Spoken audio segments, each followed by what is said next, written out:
Super Mario Bros. Wonder is finally here, and it's just as much of a wonderful drug trip as we all hoped it would be. But despite all the happy vibes these levels bring, the bosses are still a challenge. Welcome to One Up Binge. Today we'll be ranking every Super Mario Bros. Wonder boss from weak to powerful. And we should also mention that since the bosses in the Wonder roster aren't the typical one at the end of every world type, we're going to be including each traditional boss fight, as well as some that loosely could be considered boss fights as well. With that said, let's get started with the weakest boss, Master Poplin. He's one of those non-traditional bosses we were talking about a second ago. You don't fight him at all, in fact. He's an ally who simply puts you through trials in Shining Falls to prove your worthiness of the Royal Seed, or something. We get that rules are rules, but come on dude. Mario and company are trying to save your kingdom, just give him the seed. But that aside, we can assume Master Poplin has some good skills of his own. Surely he wouldn't be the master if he couldn't finish these trials himself, right? Still, compared to other bosses on this list, he leaves plenty to be desired. So next, let's move on to the first of several fights with Bowser Jr. in Pipe Rock Plateau. Bowser Jr. is back, and he's more powerful than ever with 4 boss fights that are way more epic than they have any right to be. This first one is pretty tame though. Bowser Jr. harnesses the power of the Wonder Flower to shift the sizes of himself and his opponent. This means he can shrink himself down to become harder to hit, or grow himself to enormous size to make it easier for him to crush you. And of course, the same can be done to you. Aside from that, he's mostly the same as usual. He'll attack with a shell, breathe some bits of fire, and after 3 or 4 hits, it's all over. Even the Wonder Flower can't change some things. But worry not, Junior has more tricks up his sleeve, one of which is in Bowser Jr.'s third fight in Sun-Baked Desert. On top of the full-on cartoon villainy of stealing this entire desert's water to have a one-prince pool party, Bowser Jr. proves here that he can not only use wonder effects on himself and Mario,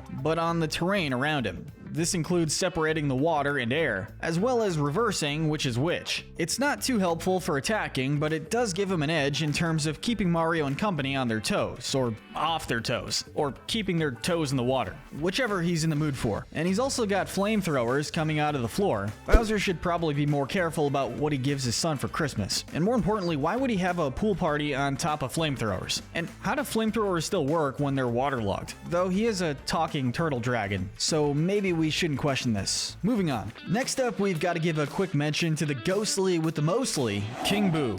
This fan favorite finally makes another main series appearance in one of the game's many adorable musical wonder effect levels. He presumably has a lot of other Boos under his control, and given his size and the fact that he does as much damage as any other boss, he still causes a ruckus. That said, in this game, he's prone to the same weaknesses as other Boos. He stops in his tracks if you even look at him. He's pretty easy to outrun too, making him one of the lesser threats of Mario's adventure. So Luigi is probably relieved at least. Another Wonder Effect exclusive is up next, Stone Spike. This terrifyingly calm statue of a creature assaults Mario and company with gigantic boulders. Mind you, this is a giant living stone statue attacking the gang from a distance they cannot reach him at. And what's more, there's lava absolutely surrounding them. The floor, the ceiling, even most of the platforms in this level are all lava. The only thing keeping this dude from being higher is that he's only a 30-second diversion. But that's even more than enough to get you sweating even more than the insane amounts of magma under his control. Now it's time to get back to everyone's favorite prince,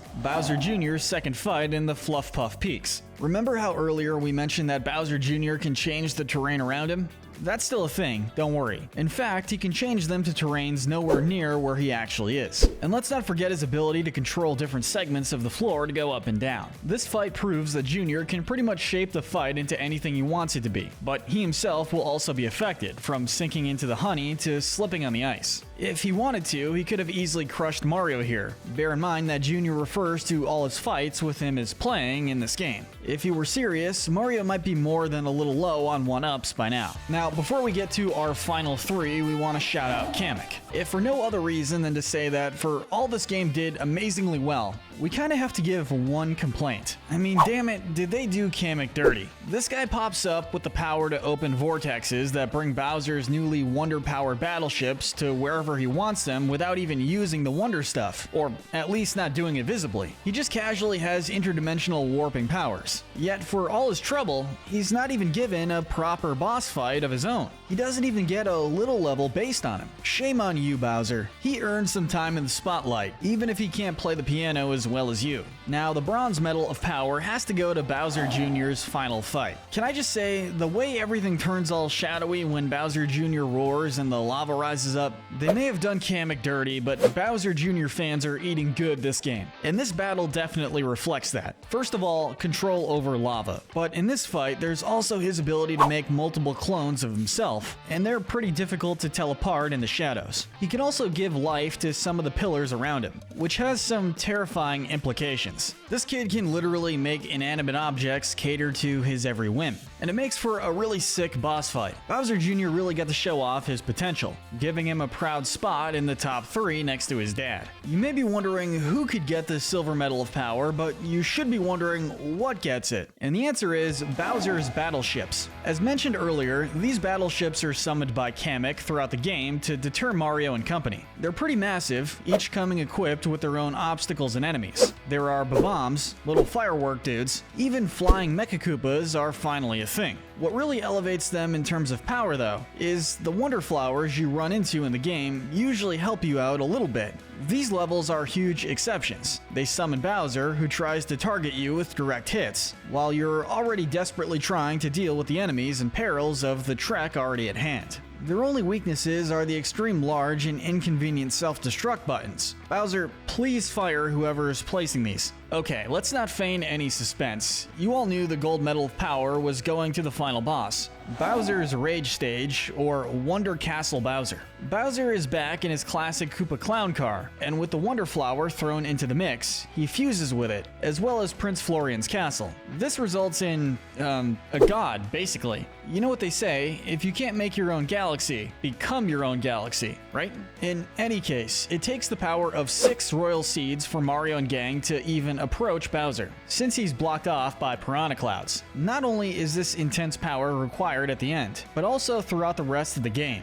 These dark piranha plant dudes often guard stage entrances, requiring a certain amount of Wonder Seeds to defeat. And if Bowser is the body, these plants are basically just fingers. The castle is the real deal here. Bowser's able to pull out the stops with every Wonder effect and enemy that you can think of in one place. And even the musical stuff too. The final fight with Bowser proves just how ruthless he is. He can summon multiple disembodied hands to try and crush you.